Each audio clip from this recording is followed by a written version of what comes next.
February 21st, and I think it's still snowing outside, so we need the moisture. We need the moisture. Just keep saying that.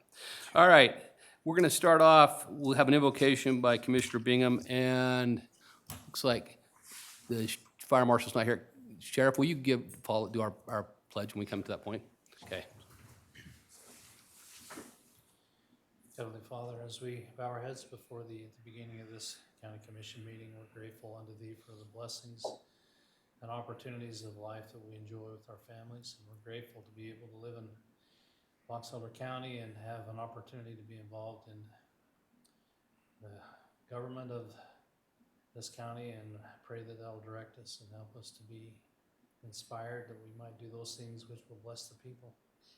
We're thankful unto thee for the blessings that we enjoy, and pray that thou will help us to deal with the challenges that come with the moisture. And we recognize that blessings come and challenges come, and we pray that thou make us equal to the challenges we face. We're thankful unto thee for our health and our strength and our families and all the blessings of life we enjoy, and ask for thy spirit to be with us this day. In the name of Jesus Christ, amen. Amen. The audience, please stand. Repeat after me. I pledge allegiance to the flag of the United States of America and to the republic for which it stands, one nation, under God, indivisible, with liberty and justice for all.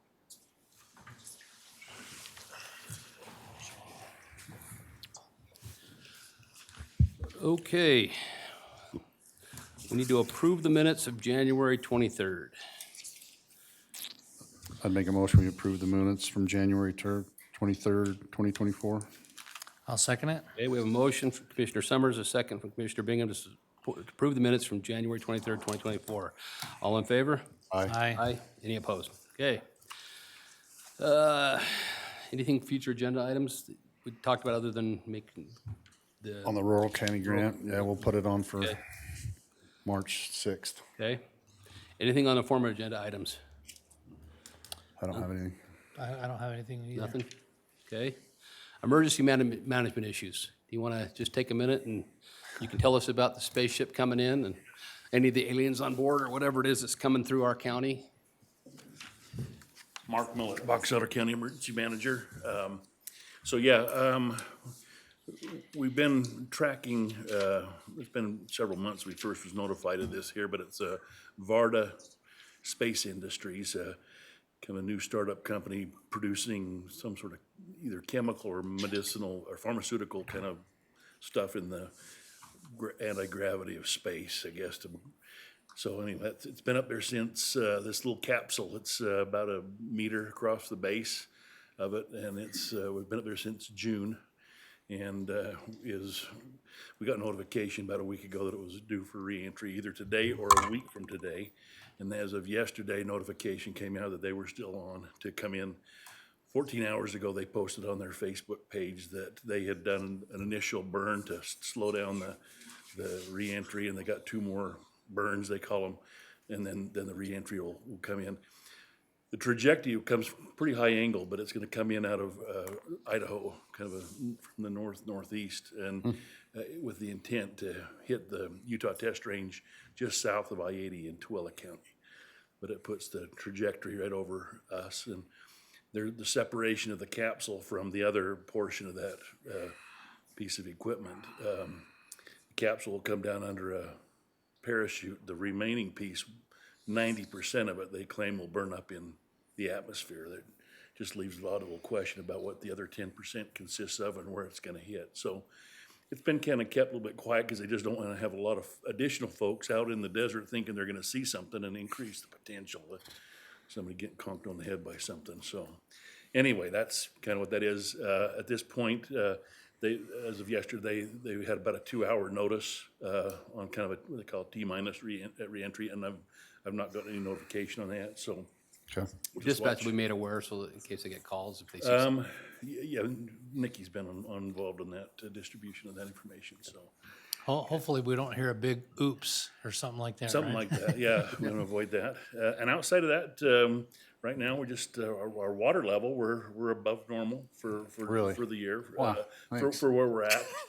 but not bad, nothing like it was last year, so, and it's staying snow in the mountains and water down here. Manaway has been, lowering the reservoir up there just ahead of the anticipated, runoff, and I've actually reached out to Pacific Corps, having that same question or discussion regarding the upstream reservoirs, on the Bear River, just if they're gonna look like they're gonna need to dump water, let's get it coordinated where it's not happening all at the same time and putting us underwater down here, so. And that's always the tough part, is trying to make sure they got enough water for the farmers and the land users, But don't flood them out. but not flood them out too, so. You haven't heard of anything sloughing yet, have you? With all the ground being saturated? Nothing, I've not been had any reports yet. I was gonna take a drive this afternoon and go up around some of our areas that have been moving in the past, and just see. if Me and Darren were understand what's talking this morning about he's gonna send some people around and hit the spots we always have a problem with and make sure that the ditches are running and things are flowing, so. Yeah, and he and I were talking, I think they've been out doing all that work in preparation here, so. I know the Hammond West Canal had quite a bit of water in it today. I mean, just collecting water off the fields. I'll bet, yeah. Yeah. I did get a report out of Cache County that they had a canal, big collapse landslide coming out of Idaho that would hit the west side of Cache County. That's really got some concerns that they're gonna. They got they're gonna 11 have inch, that they got repaired. 11 inches of snow over there right now. Yeah, so, anyway, well, we're gonna be okay, right? Yeah, Okay. well, We got you in charge. We're, one way or Good. another. Thank you. thanks, Mark. Anything from ARPA or LATCF that we need to deal with, Charlene? No, I've never received a request for the money to go to the Family Support Center. Okay, we'll have to get with them and have them put that request into you then. So that'll be good. Do you want, I was just gonna say, the session's in full swing, and if you feel like things are pulled out from underneath you, it's probably because that's what's happening. So if you're not down there, if you're not on the table, you're on the menu.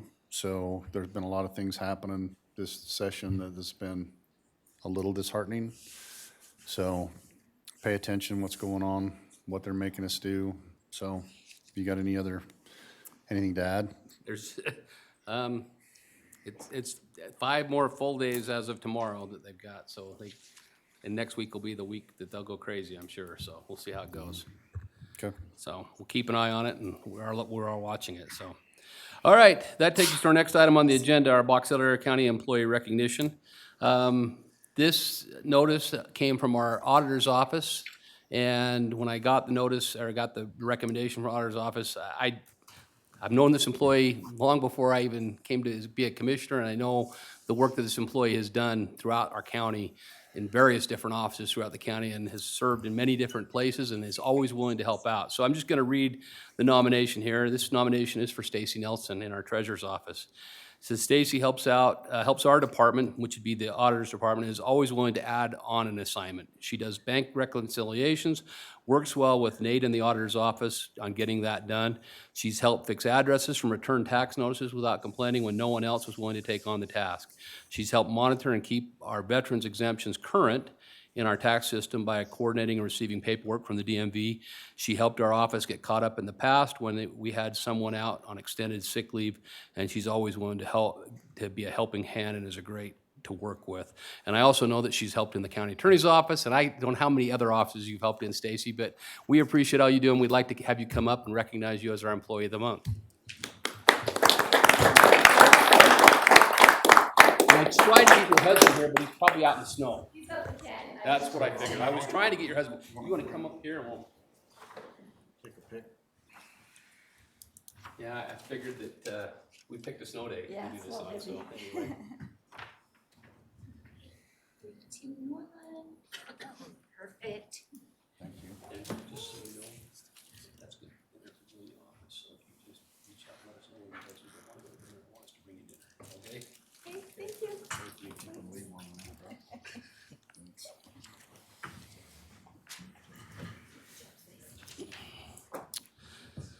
Okay.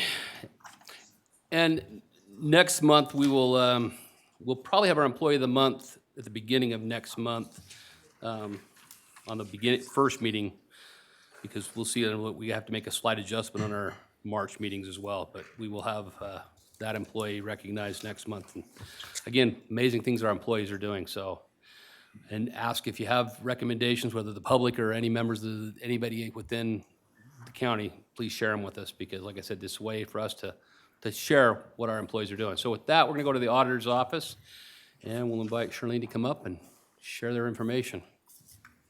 Yeah, I got Josh here with me too. I'm gonna just pull that over. Charlene Larson, County Auditor. Josh Capel. He's Deputy Auditor. He's getting used to the role.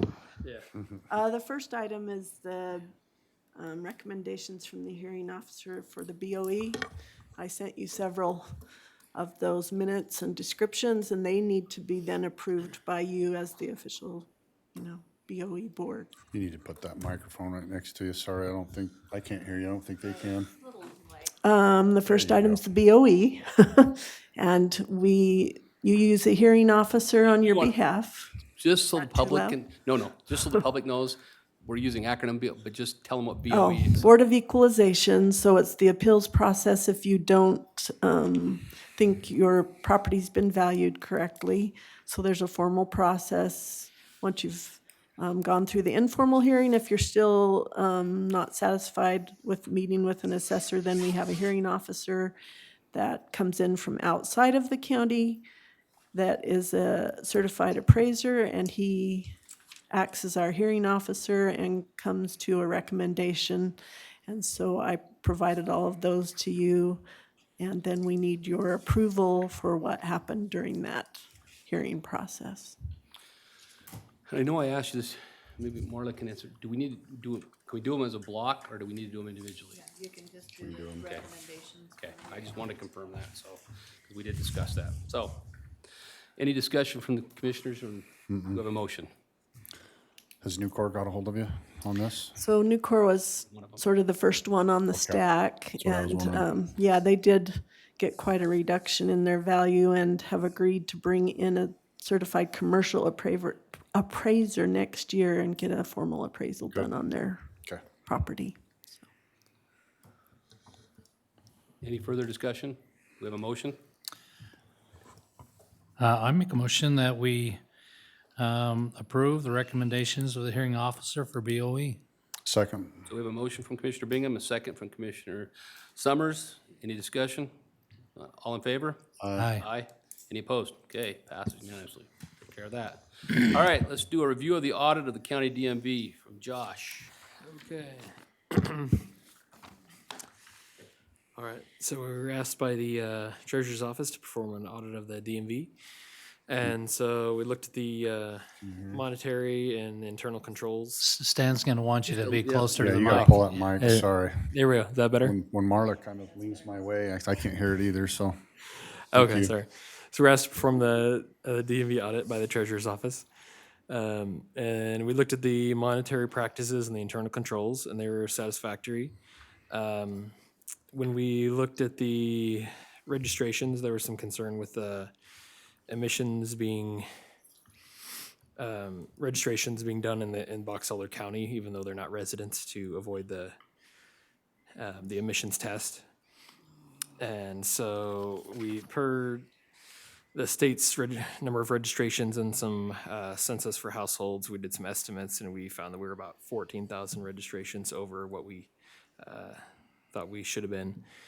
Do you want to say that one more time loud? So we were about 14,000 registrations above what our estimate came up with, which is significant.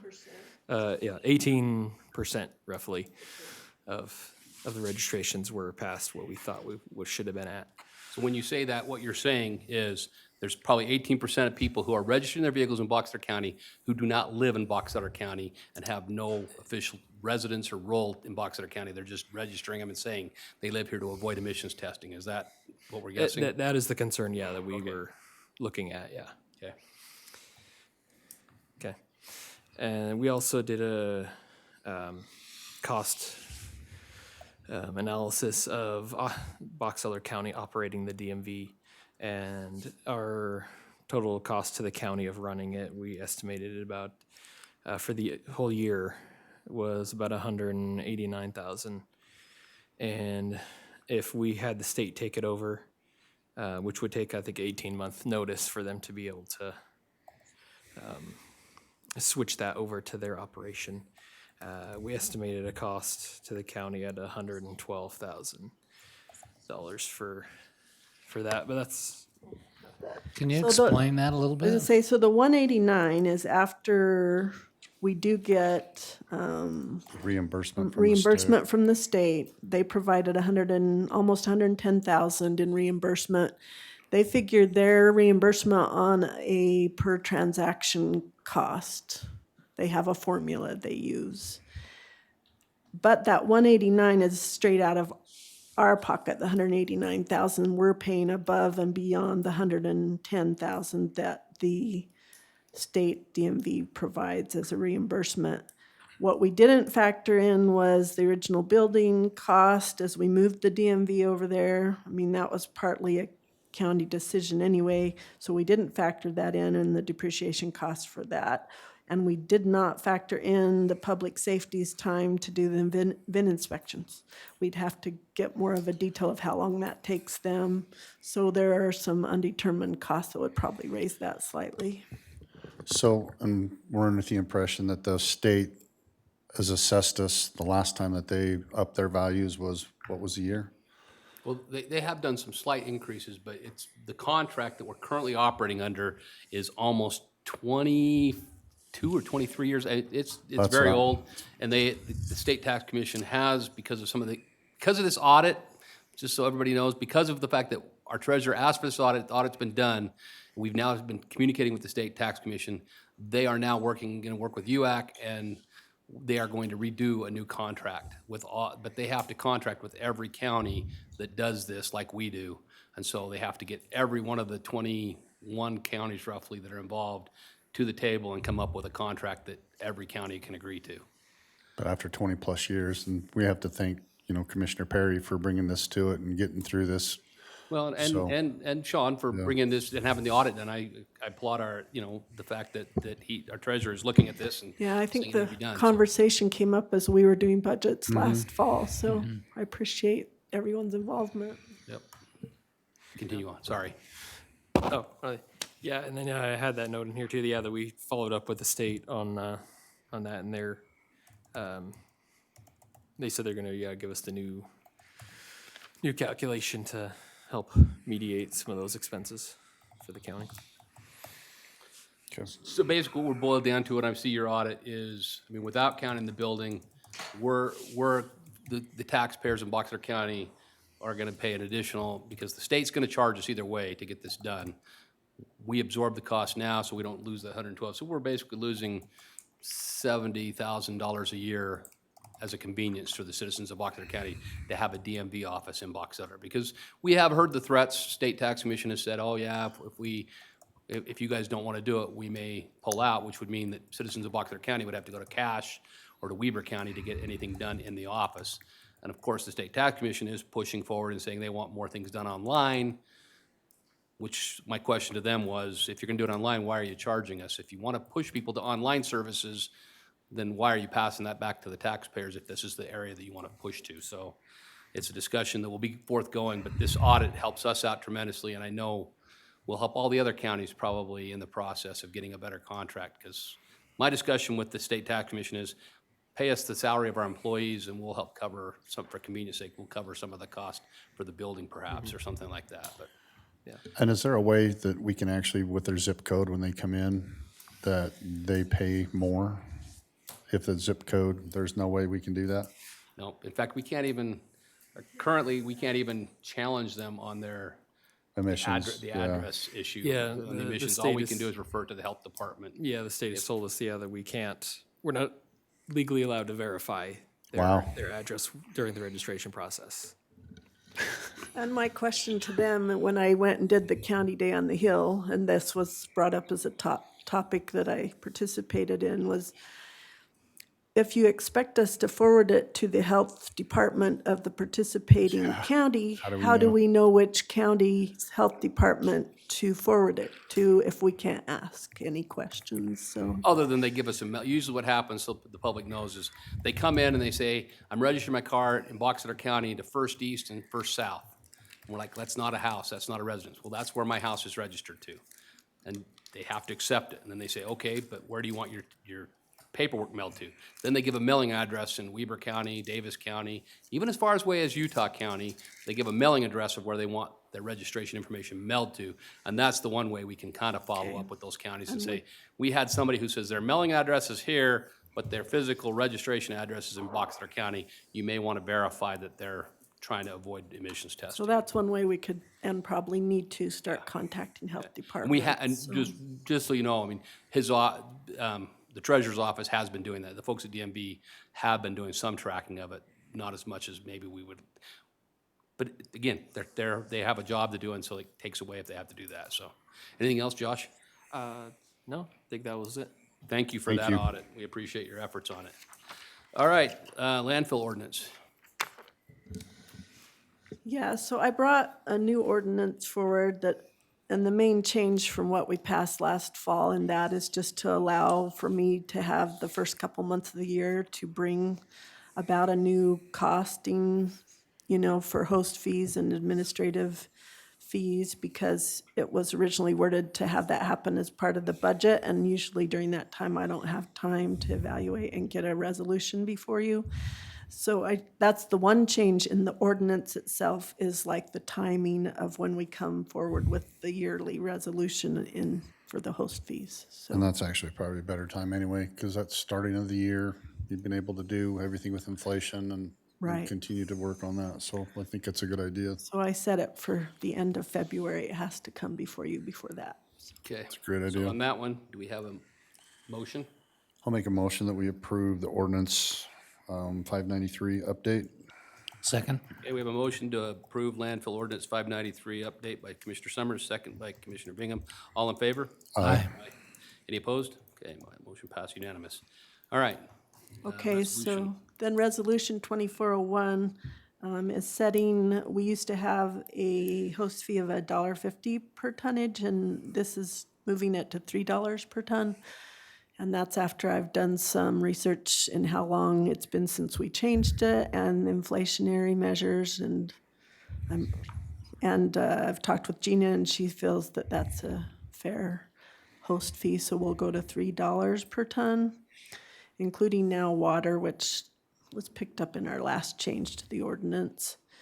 And then I've changed our administrative fees, used to be 10% of that host fee, where I've changed it to 10% of expenditures of the landfill. I feel that's a better indicator of how much it costs for us to do administration. As their number of employees goes up, then our time spent on that goes up. So I feel like expenditure's a better model to factor administrative fees off of. So those are the two Can I changes. just thank you for all that you've done? Because we've been working on this for a decade to be able to do this for the citizens. So I appreciate everything you've done to be able to do this. Thank you. Yeah, so that'll be effective after today. It doesn't raise what it costs to take things in, it just changes the way our host fees work, right? Right. The person dumping doesn't really know the host fee or worry about it. It's more what comes back to the county from the landfill, as it's viewed as a separate business. But we do a lot of support services, and there is a cost to the county to host a landfill. So- Correct. So, okay. Any discussion of the resolution? If not, I'll accept the motion. I'll make a motion to approve Resolution 24-01, setting host and administrative fees for the Box Elder Solid Waste Facility. Second. Okay, we have a motion from Commissioner Bingham to accept the resolution 2401, setting host and administrative fees for this Box Elder County Solid Waste Facility. Second by Commissioner Summers. Any discussion? Seeing none, all in favor? Aye. Any opposed? Pass unanimous. Thanks. Okay, thank Thanks, you guys. Thanks. All right, clerk's office. Marla.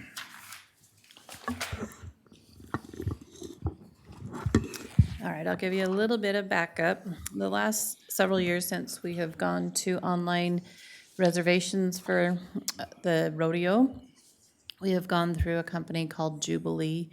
They've changed their name now to Core something. We've had a few issues since our rodeo is so popular.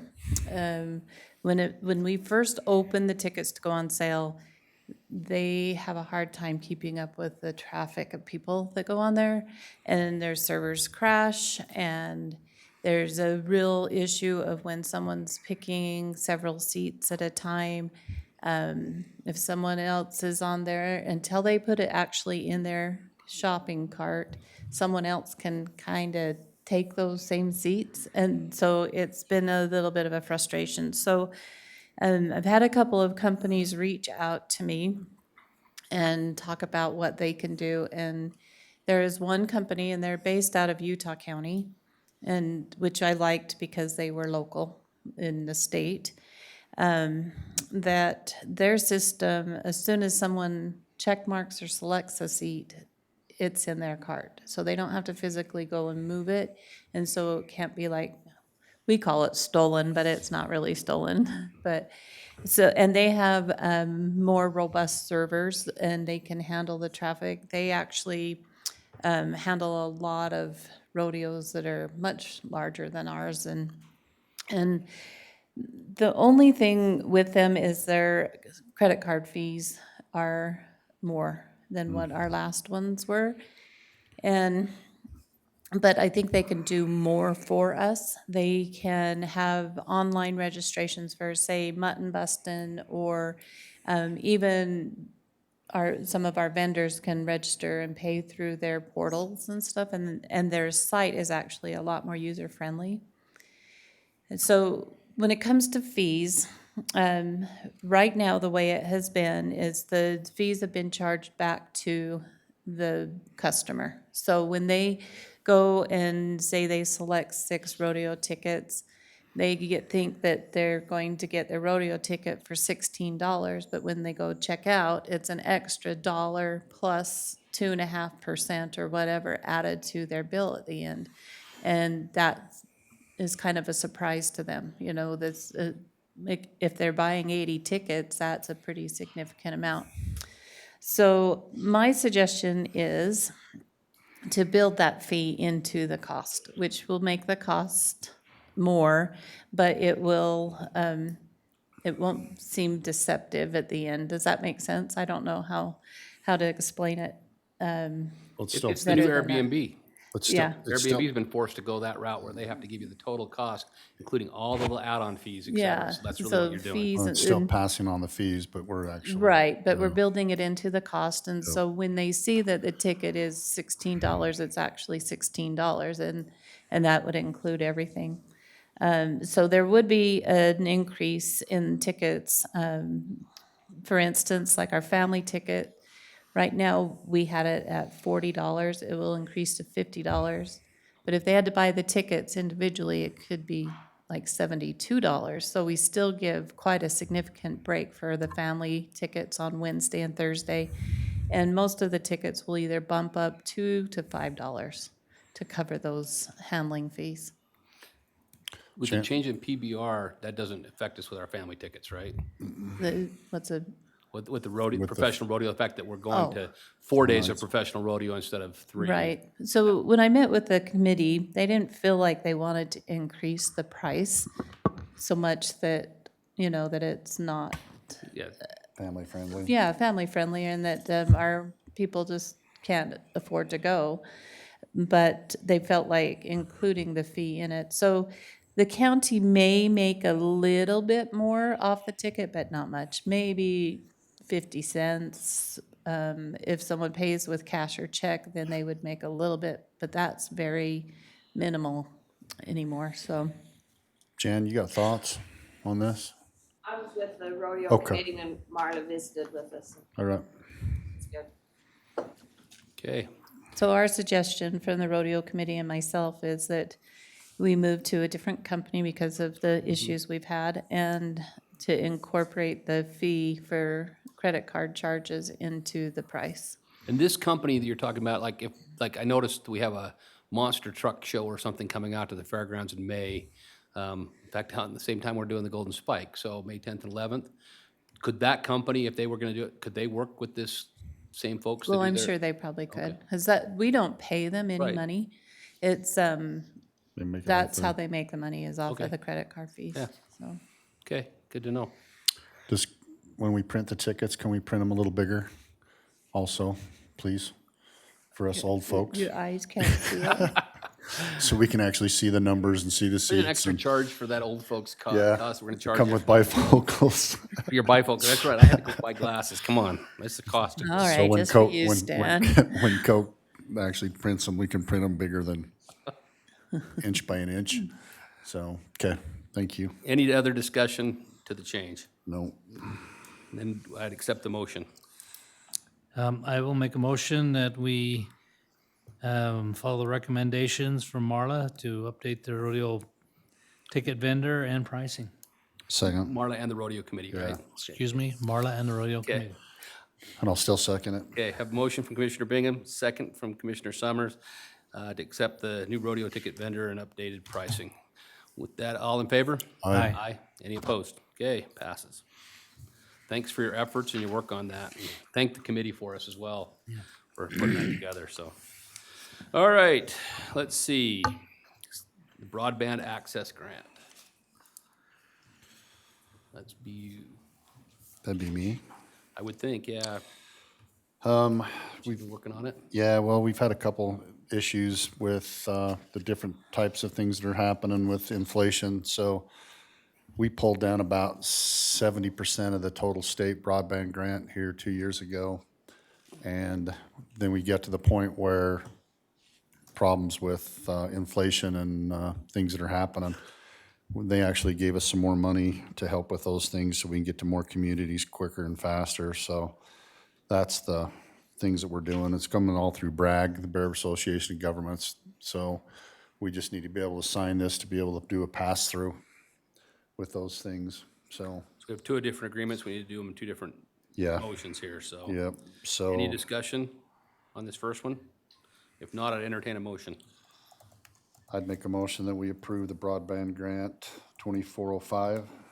Okay, have a motion. Second. Have a second. Have a motion from Commissioner Summers, a second from Commissioner Bingham to accept the second amendment to the Broadband Access Grant Agreement 2405. All in favor? Aye. Any opposed? Okay. Got a second one here? I make a motion that we approve the amendment broadband access grant 2406. Okay, have a motion. Second. Have a second. Have a motion from Commissioner Summers, a second from Commissioner Bingham to accept the third amendment to the Broadband Access Grant Agreement 2406. Any discussion? Have none. All in favor? Aye. Aye. Any opposed? Passes unanimously. So it should be coming to a town near you. It looks like we're headed down through Thatcher, Penrose, Bear River City, Elwood, and then hitting South Willard, up through Willard. They got Manaway, Bothwell. They're still working on Howell because of some problems with telephone company poles and stuff. But, so now there'll be Grass Creek, Park Valley, Snowville, Howell, Bothwell. They're built out, so now we'll just work on the rest of and then coming up through the east side, they're coming down through Portage, Plymouth, and then through Fielding and stuff. They're working on that also. So, Okay. All right, next, item C, contract addendum for the Bear River Mental Health Services Commission.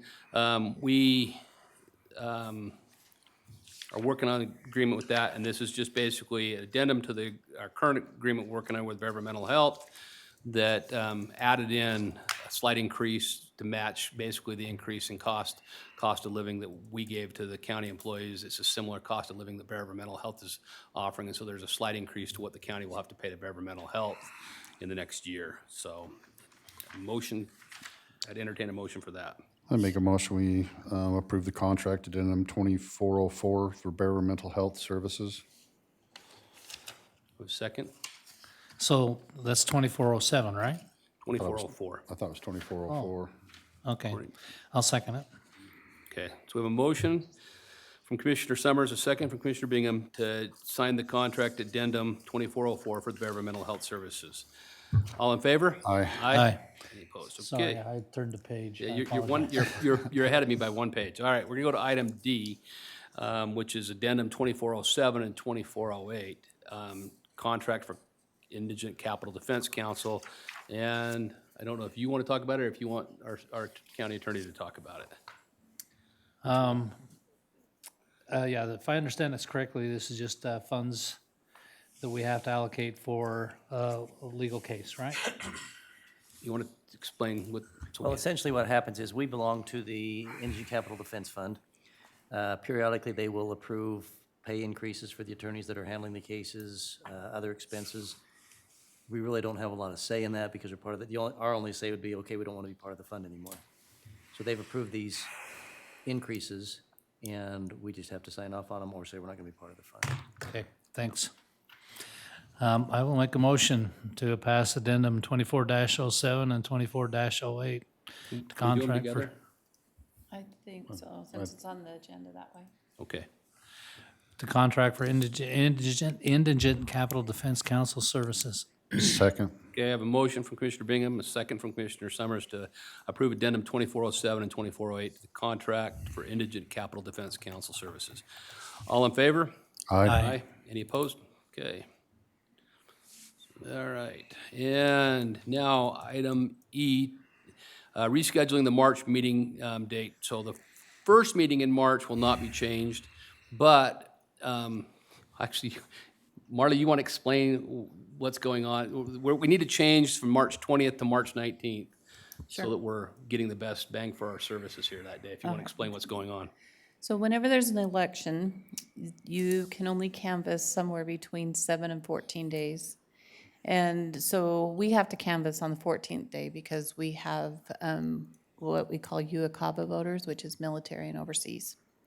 And so the 14 days would be March 19th. And so to move your meeting to the 19th, and you can do the canvas, and you can do your work session and your regular meeting all at once if that's what you want to do. So that would be the proposal, would be to change our meeting and just have To our Tuesday. meeting on Tuesday rather than Wednesday that week, so we can do both at once, saving an extra trip in that day, so. Which makes So, sense. so I have a question. So I'm not going to be in town that day. So what phone number would I call in? Would I just Keith call? will, We'll have Keith a will we can send get you it one. for number to you. call in, Okay, so we can arrange to have a phone number where you can call in. okay.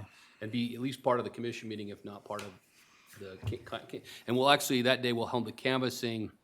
At hold 11. it, and we'll hold it at 11. The administrative meeting will be at 11:15, most likely, if all goes well, with the canvas, and then we'll start our meeting at 11:30 that day, right? Yeah. So, So I'll do my best to call in. okay, so I just need a motion to make that change. I'll make a motion that we reschedule March 20th meeting to March 19th. Second. Okay, I have a motion from Commissioner Bingham, second from Commissioner Summer to move our March 20th meeting to March 19th to accommodate canvassing for the election. Any discussion? Having none, all in favor? Aye. Okay, and it's not on there, but we probably will end up having to reschedule a May meeting as well because of Right, UAC. UAC. So we You may want have- that on next time? Yeah, put that on there and look at that. What we may want to do for May, just so y'all are aware, we may want to look at moving, just, May has 5 Wednesdays, so we could actually just bump it and have 2 weeks in between. We just need to look at that because we will be down at UAC that first Wednesday during May, so. All right, you ready, Scott? Come on up.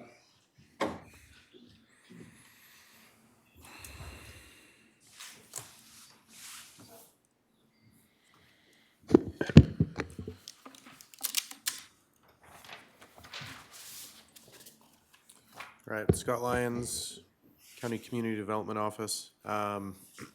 So first item we have is the Northern Cropley subdivision.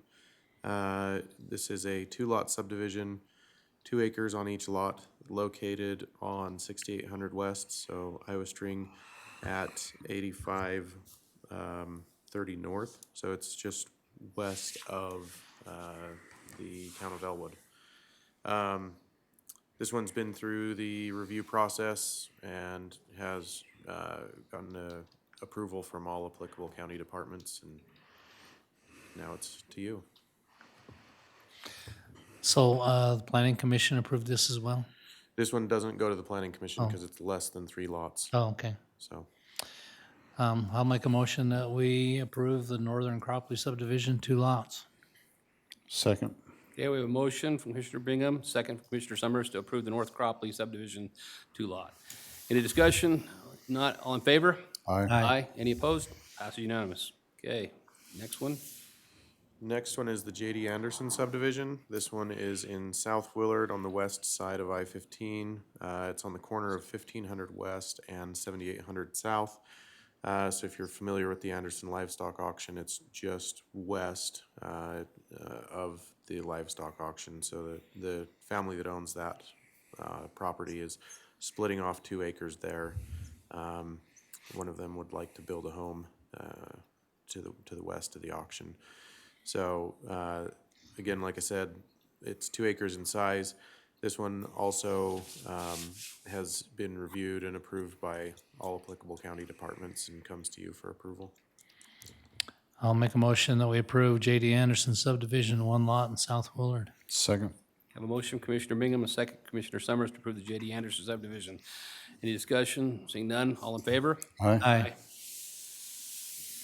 All right, Whites Valley subdivision. Okay, this is the J6 Whites Valley subdivision. So this is a non-residential subdivision. This property is zoned MGEX, so mining, gravel, and excavation. And it is being split into 2 lots. One of those lots is 488.62 acres, and the other is 186.81 acres. Just split up like that for future permitting purposes. So it's off, I believe it's exit 32 that goes to Whites Valley. And this one has been reviewed and approved by all applicable departments. Which side of White? I mean, is it the one that goes north, north? yeah. North So, north yeah, of yeah. exit 32? Yep. Okay. Any discussion? Not entertain a motion? Make a motion, we approve the Whites Valley subdivision, 2 lot, non-residential. Second? Have a motion from Commissioner Summers, a second from Commissioner Bingham to approve the J6 Whites Valley subdivision, non-residential. All in favor? Aye. Any opposed? Pass unanimous. Okay, next one. Okay, and the last subdivision today is the Mike and Debbie Combe subdivision. This one is in the Thatcher area. So it's located on 10800 West at 9965 North. This is just a 1 lot subdivision, 1.5 acres in size. And it as well has been reviewed and approved by all applicable departments. Okay, I'll make a motion that we approve Mike and Debbie Combs subdivision, 1 lot. Second. Have a motion from Commissioner Bingham, a second from Commissioner Summers to approve the Mike and Debbie Combe subdivision. Any discussion? Seeing none, all in favor, say aye. Aye. And pass unanimous. All right, and now we go to a contract. Okay, so contract 24-03, this is an update to, we were in a contract with Mr. Craig Call, a land use attorney, for the, to act as the county's hearings officer. So anytime there's an appeal or a request for a variance from the county's land use code as well as the county's public works standards, then that would go to Mr. Call to review and make that decision. So we had a contract with him, I believe we entered into in 2015. That contract has since expired, and we wanted to renew that contract so that we could fulfill that role as far as our land use code goes. The contract has been drafted and reviewed by the attorney's office and comes to you for approval. If you have any questions, happy to answer them. So, I mean, he's still viable and wants to continue on serving the county? Correct, yeah, I reached out to him and to ask if he would still be interested in serving the county, and he said he would be happy to. So is he local or? He's from Plain City. Plain City? He's sort of local. There's a company that you know that used to be here that his brother operated and ran for a long time by the name of Flying J. So yeah, he's got lots of local Box Elder County connections, and it used to be the state land ombudsman. So very, very knowledgeable individual. So I'll make a motion that we approve contract 24-03 for hearing officer. Second. Have a motion from Commissioner Bingham, a second from Commissioner Summers to approve contract 2403 for hearing officer agreement. Any discussion? Seeing none, all in favor? Aye. Pass unanimous. Okay, your reappointment. So Bonnie Robinson, she's currently serving on the County Planning Commission, and her term ends next month in March. And I reached out to her to see if she is interested in serving an additional term. She said she would like to, if the commission is willing to reappoint her to serve another term. They are 3-year terms. Here we are with that. If you are willing to appoint her, I think she's been a fantastic commissioner. She reads the material, she comes prepared for discussion, and does a good job. So I'll make a motion to, Did she represent a certain area of the county or not, or Yeah. just, She is, yeah, she's out on the West Forest area. okay. so I'll make a motion to reappointment of Bonnie Robinson to the Planning Commission. Second. I have a motion from Commissioner Bingham, a second from Commissioner Summers to reappoint Bonnie Robinson to the Planning Commission. Any discussion? Seeing none, all in favor? Aye. Any opposed? Pass unanimous. Scott, the only other thing I was gonna ask you, do we put that out in front of the general public to see if there's anybody else before you ask them to reappoint? Or, Historically, we haven't. If we have open seats, then we reach out. But historically, on seats that a commissioner is interested in, being reappointed for another term, then I just don't wanna see us go into a water conservatory district This is problem. a second term for her though, right? This is like multiple terms I or believe this would be her third. third? Okay. Yeah. So we probably ought to be thinking about that when it goes more than a couple terms, so we don't go down the road. We've already gone down another commission, so. That was my only thought. So, as far as training, I mean, in the event that we hadn't appointed Bonnie, she has experience, what kind of training is offered to someone who would be new? So all planning commissioners are required to fulfill 4 hours of training annually. And then any new planning commissioner is required to take an additional 1-hour course that is specific to new planning commissioners, that they can't act in a meeting until they've taken that course. Okay, and then your staff has an opportunity to do training as well, or no? Correct. Yeah, okay, thank you. Okay, one last item, item G. Our final item, so annually, each year, state code requires that the county commission adopt a priority list for the county land use local transportation corridor preservation fund. So this is a fund that's funded each time a vehicle's registered in the county. A portion of that registration goes into this fund, and this fund is then used for corridor preservation projects looking into the future. So each of the cities within the county, as well as the county, is to basically add projects to this priority list. They aren't eligible for funding of those projects unless it's on this priority list. State code states that this project list or priority list is to be approved by the legislative body.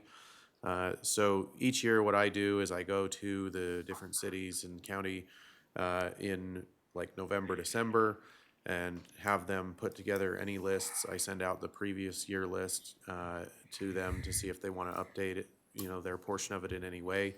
And then at the January COG meeting, I take the list to them and they approve it. So in January 22nd, the COG approved this priority list for 2024, and now it comes to you for your final approval. And we've also been able to use these funds because we passed legislation back when Lee was for road preservation funds also, to be able to do more than just buy up land. We can actually go help fill potholes and things like that in different areas.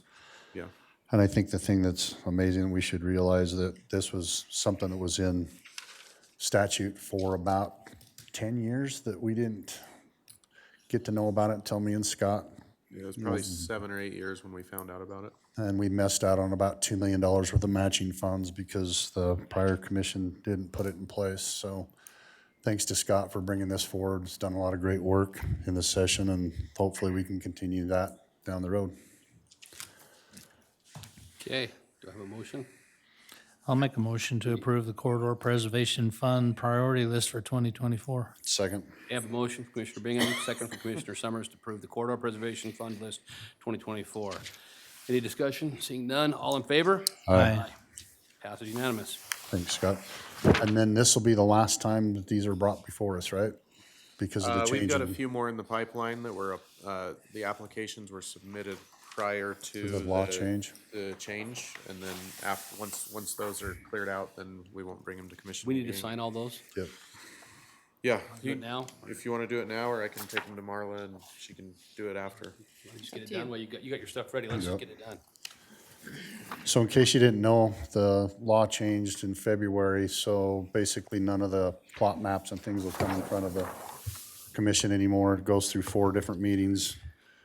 Makes me wonder what else they're gonna take away. I wonder if the corridor preservation's next, to where we're not even available to do that kind of stuff, so.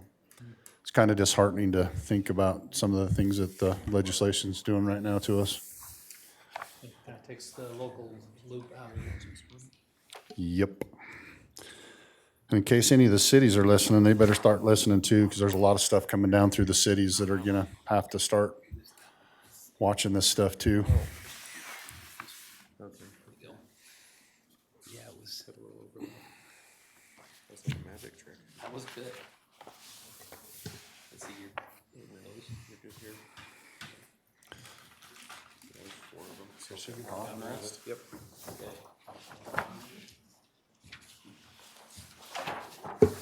Down to 70.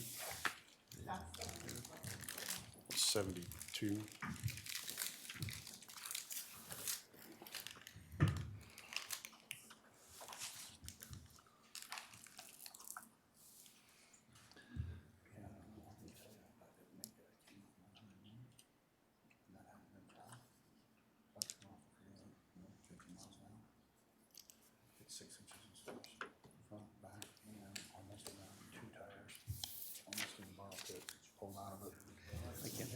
She done? Scared the shit out of me. Yeah, well.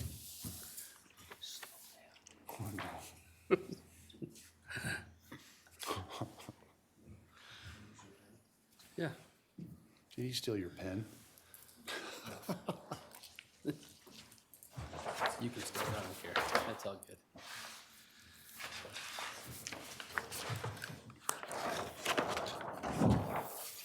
As soon as we get all this signed, Cody, you'll be up.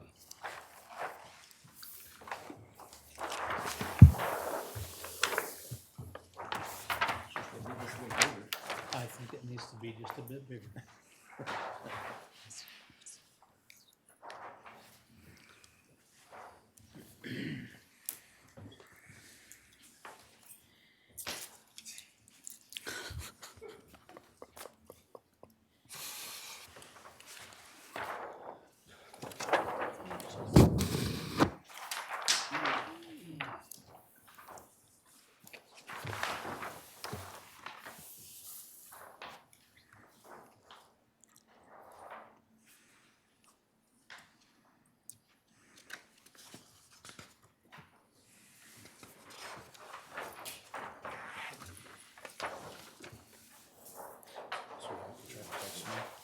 What's up? Try to text me.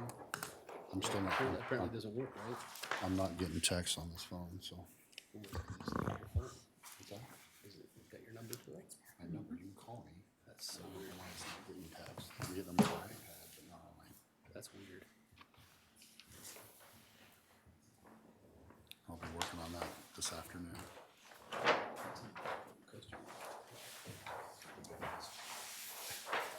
I couldn't help it, so. Kind of interesting. Did they take the ass off of that fan like we had to off ours? Yeah, that wasn't on there. But again, I don't even know if it's the same company, but it kind of looked like it, so. Yeah. Thanks, Scott. Thank you, Scott. Thanks. All right, Cody, you're up. Cody Allen Buildings and Grounds. We went out to bid. We've been out to bid for the last month for the Public Safety Center parking lot. So we put this out in 2 different sections, the site improvement and then the fencing. So this is to do some upgrades to the sheriff's, the jail site. So better utilize the parking lot, and then also to fence in the jail, just with the recent, I don't know what you want to call them, people come out and Throw stuff. they can trespass. They can't really trespass. They go to public areas. It's not secure there, so this is securing the whole facility. So we've gone out to bid before. We've sat down with Darren McFarland. He's willing to do some work to save us some money. So we have Section A is for the parking lot, and that come in at the low bid with advanced paving at $388,787. And then Section B was Mountain West Precast and Construction at $624,933.20. That was for the fencing, for a total of $1,013,720. Now, we had in the CIP approved for $946,000, so we are running a little short to do the full entire project. That's why we did it in 2 sections. I've sat down with Charlene. I don't know if you want to talk to her about moving forward with this project. We can use the missing funds from the CIP budget. I don't know if she wants to come up, but the numbers actually are pretty good. I feel pretty comfortable with the climate that the construction that we're in right now. We actually got some pretty good numbers, but again, we are over budget from what we were approved. So this funding comes out of the capital project fund, and so this will put us over. I would have to do a budget adjustment depending on how many vehicles we actually are able to get and things that are also in that fund. So I don't know at this point, but at some point that is over what we had estimated and what I put in the budget. So, And how much more is in the LACTPFDIEIO fund? I haven't got your exact figure, but we've only spent 35,000 of That's what I that. was- that's what I was We could wondering. cover it with Just that if we under a needed to. million if we needed to. Yeah, we could cover it with that if we needed to. Then so. I just as soon do that as try to find the money someplace else. So Okay. how long have we got? So you're talking, what, $75,000 next year? 97. That's 97, but yet that doesn't count any overages, anything that could happen. And I always ask that we do a 10% overage just for change orders. Not that we want them to utilize that, but it's better to have that in place and then put it back in the coffers versus coming back and asking for more money. So you're talking 110,000, something like that? Sure, sounds good. That sounds good to me, yes. Darren, do you see any problems with that in the overage part? 'Cause I mean, some of that stuff that we'll be doing the overage is when we're doing the dirt work, so, I mean, we can take care of that part. Yeah, that- That's what I'm just saying. So some of that, your overage, your 10%'s actually our people working through that. right, the overages would be like, they gotta lay a lot of conduit. Let's say they run into some rock or they hit something that wasn't a part of the bid, that's what, Right. Darren is not gonna cost us just our time for employees. He's gonna do a lot of work, he's gonna take care of a lot of little stuff. Yep.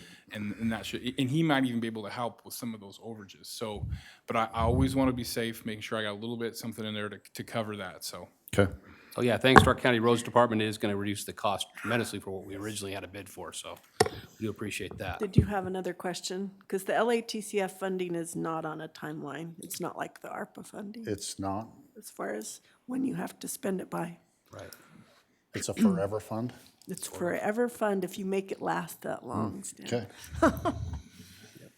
And this does give us a completion date. Kate just asked me when this is gonna be over. This has been going for a couple years, so this has a project completion date of August 1st. We'll have a pre-construction meeting with Darren, get everybody on the timeline where we can able to get everything, get in there and not have, cause too much headache over the jail, because it is used pretty heavily in the parking lots used, you know, there's a lot of people that are over there, so. Well, and I think it's important we get this thing done for the safety of our communities, so whatever we need to do to make it happen, I think it's important. Okay. We got a presentation, we got a discussion. We have a motion to accept the bid. Yeah, just to make a motion, we accept the public safety bid building for the parking lot and the fence. Okay. Second? I have a motion to accept the bid for the parking lot and the fence as presented, and it was from Commissioner Summers, a second from Commissioner Bingham. Any discussion? Seeing none, all in favor? Aye. Cody, you want to stay up here for this next one? Absolutely. Okay, next item, item number 13 is a donation of large ceiling fans in the auction barns at the fairgrounds. Dusty Roche. Come on up, Dusty. You want to sit down if you want to introduce yourself, tell us who you are, and then I we'll, think we got them all in our packet, so. yeah, we did. Hi, Commissioners. As you know, I'm Dusty Roach. If no one else knows. Hootie? No, Hootie. Who's that? That sounds like an idiot to me. No. Hey, the reason why I'm here today is I'm representing the Box Elder Junior Livestock Auction Board. And we've had some problems with the steer and sheep barns with the heat, not only for heat exhaustion for the participants or the general public, but also for the welfare of the animals. We had one incident last year at the auction. It was a dosage of prescription drugs that he took wrong, but the heat exhaustion brought it on, and just other things.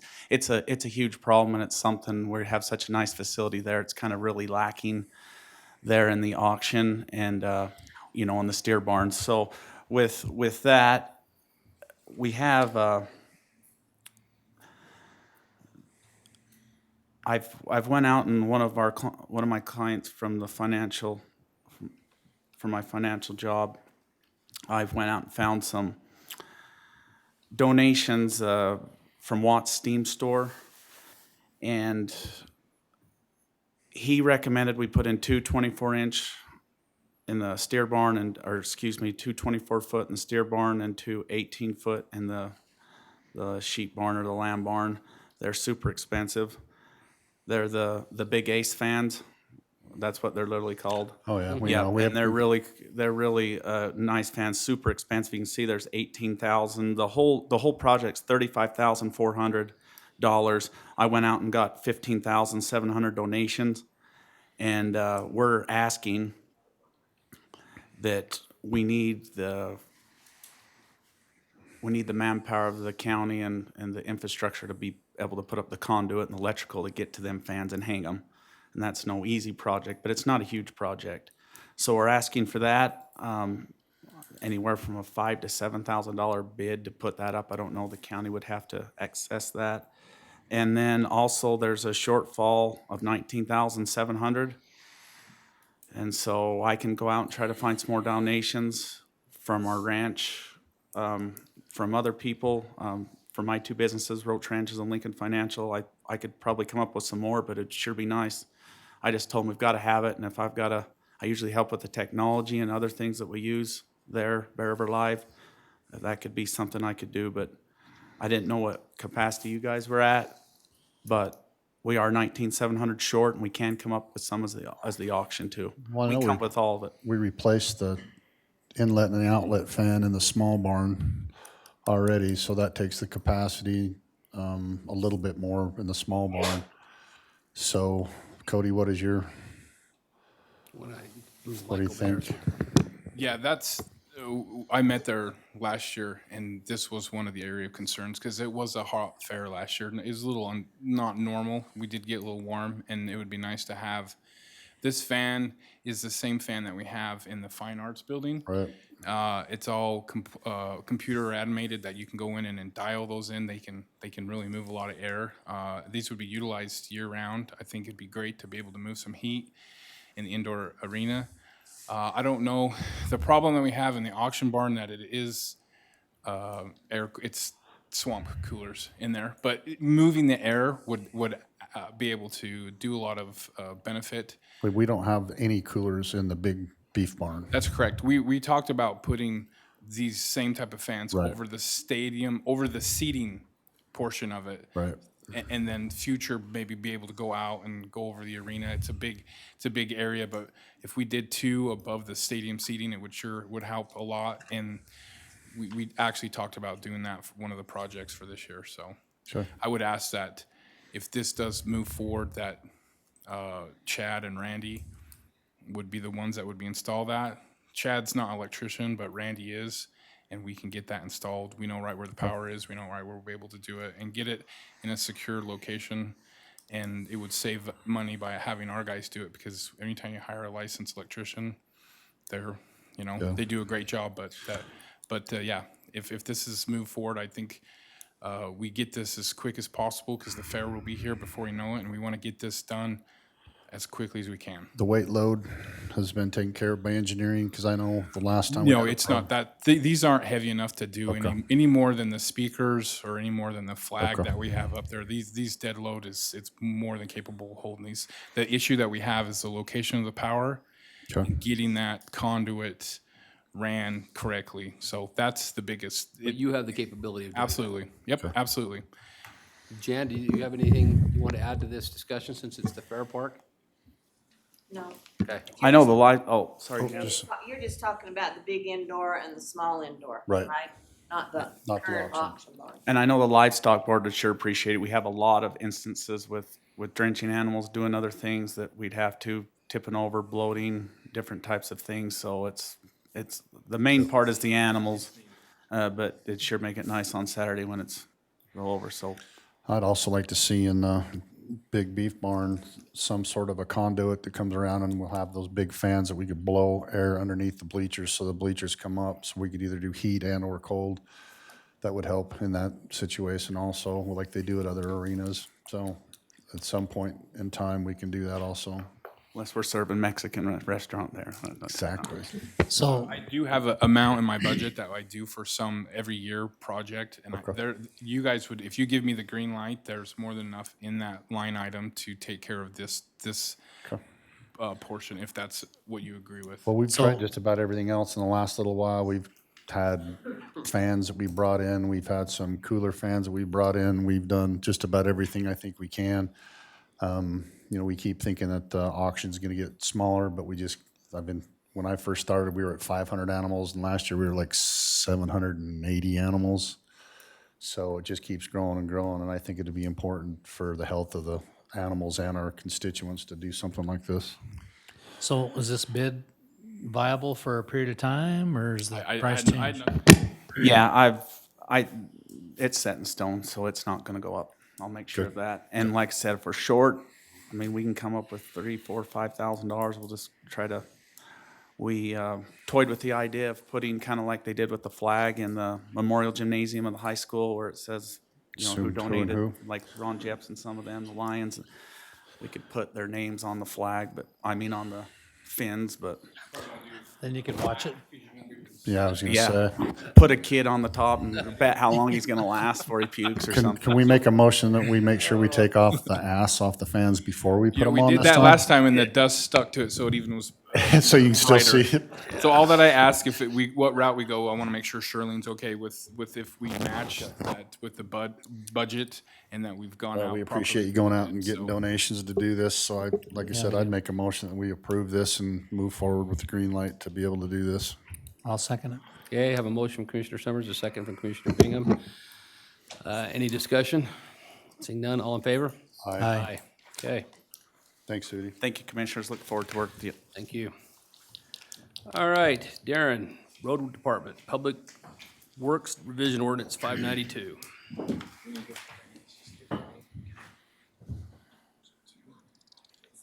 A little novel. you.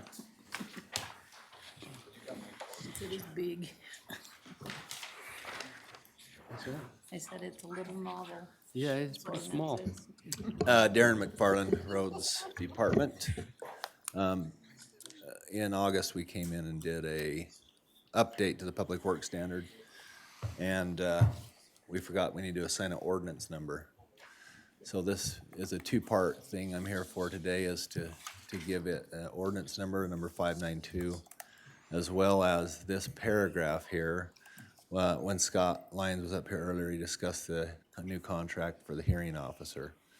So in the older Public Works standards, this paragraph used to read like that would go to the equalization board. So I'd like to just change that and have them, any variance they need to try to do, if it's not approved by staff, to go to the hearing officer instead of the Board of Equalization. Okay. Makes sense. Any discussion? Yeah, so how do we ever hear about this? Are we ever included in this discussion? As far as, So, I mean, if a developer believes that this is a problem and they come to you, do you ever communicate with us? Do you ever talk about it? Do you ever talk to Planning Commission? Or it just goes through staff? Variance does go to planning commission, and it's handled by staff. So there's a public works standards, and if the developer, contractor, whoever doesn't want to build to the standard, they ask myself and the county engineer for a variance. If we don't approve the variance, the third option is to go to the hearing officer. So what would be a purpose for giving a variance to not abiding by the code? There's not very many times when we give a variance. Okay, that's what I was wondering. Very, very rarely will. I've seen it length of days. So something's happened like with the weather and they had to have something done in a certain time period, but because of weather-related things that Okay. they don't. So I've seen variances done by But that. not standards of No. construction or anything of that Yeah, nature? infrastructure, Well, take that back because we talked about ABC compared to, some of the things that we've had underneath standards, but it's actually usually because they haven't been able to get the stuff that they needed. oh yeah. And we There's a variance to materials sometimes. Yeah, So our standard now has always been concrete pipe. In the past, it was hard on concrete pipe. Now we give an option of another pipe material as if it's not available. yeah. And there's been that problem where concrete pipe wasn't available for over a year. Okay. So that variance has been given, but yeah, not often does a variance get approved by staff, very rarely, Okay. if there's not a good reason for it. And I don't think you would see it unless it come to the county and cost us money, but he usually keeps us up to date with everything that's going on. That's what I was saying, it'd be nice to at least be aware of what's going on. And he's really good about keeping me in touch with those things, so. Okay. If you wanted, we could add that step in. I don't want to add more confusion. I'm just saying sometimes it's nice when you have to vote on things and be responsible to actually know what's going on. Okay, I'll talk. We'll add you to the text. Oh, right. I'll visit with Scott in the Community Development Department and ask him how we could include that. If you wouldn't mind. Okay, If it's too big of a problem, we'll move on, but. okay. All right. Okay, I'd entertain a motion. Make a motion, we approve the revisions ordinance of 592 and put in or strike the Board of Equalization and just say it's the hearing officer, which is the Board of Equalization anyway, so. Second. Okay, I have a motion from Commissioner Summers, a second from Commissioner Bingham to accept ordinance 592 as presented. Any discussion? Seeing none, all in favor? Aye. Okay, Thank you, Commissioner. thank you. Thank you. When's this storm supposed to quit? Yesterday. Good. Before we go to public comment, AM or PM? Steve, we got a closed session, is that what I understand? We might as well we're gonna talk We'll about, do the public comment, but, We do have a closed session, but okay, so we'll do that after public comment. I just wanted to just verify that we need to do that. Okay, so we'll go to public comment again. The rules for public comment, those wishing to make public comment need to sign in, which we have two that have. They need to be responsible for following the rules outlined in the County Commission Rules and Procedures. They have 1 3-minute opportunity to speak regardless of the number of items they wish to address. The speakers need to address their comments to the County Commission only. This is a time to be heard. There will be no back and forth dialogue with the commissioners. And then speakers may file copies of their remarks or supporting information with the county clerk. So with that, we have 2 individuals. Deanna Hardy, if you want to come up, please.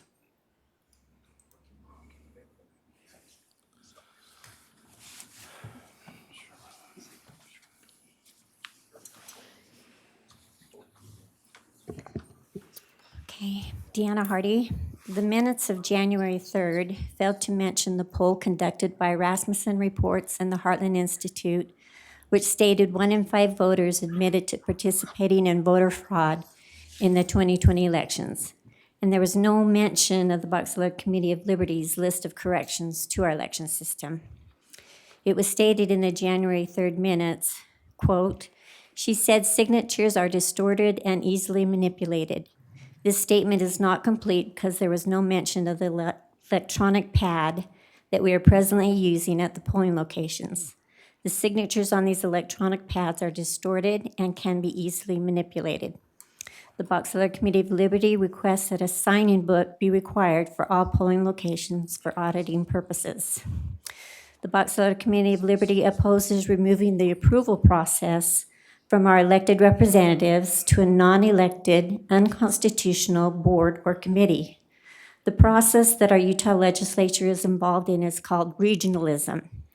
See defendingutah.org, shadow governments, regionalism and high-density housing, archived December 15th, 2022, and Envision Utah, Planned Deception, and new unaccountable regional government, archived July 14, 2015.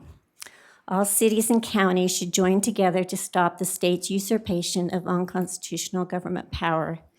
The Utah legislature is acting contrary to our republic form of government on this SB 174 bill, plus many other unconstitutional bills.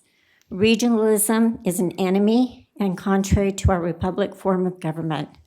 Our county commissioners do have a choice, and it is your responsibility and duty to defend our republic from all enemies, foreign and domestic, as stated in the U.S. Constitution, which each took an oath to support, obey, and defend. The Box Elder County Committee of Liberty opposes SB 174, and our county commissioners should use the tool of nullification given by our founding fathers to stop this usurpation from our Utah state legislature. And also remember this form that I showed you. This shows you all the regional government that we presently have. And you have just now helped create more regional government with this rural economic board that you now approved of, which should be nullified. And we ask you again to please nullify. Our city, our county attorneys should be helping to nullify this, as well as our attorney general of the state. We need to protect our republic form of government. Thank you. Thank you. Okay, Fred Hayes will be our second one.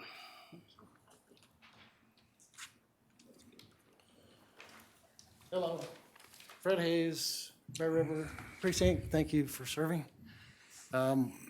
I suppose I'm the box elder, part of the box elder election branch of government, though I'm not in government.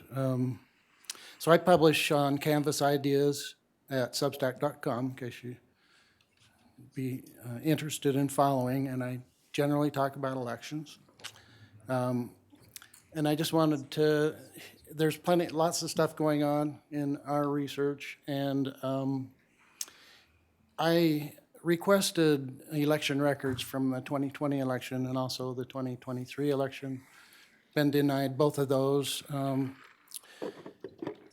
And I didn't really feel it was my place to need to mention to the county or to the state records board. I'm at the state records board on both of those.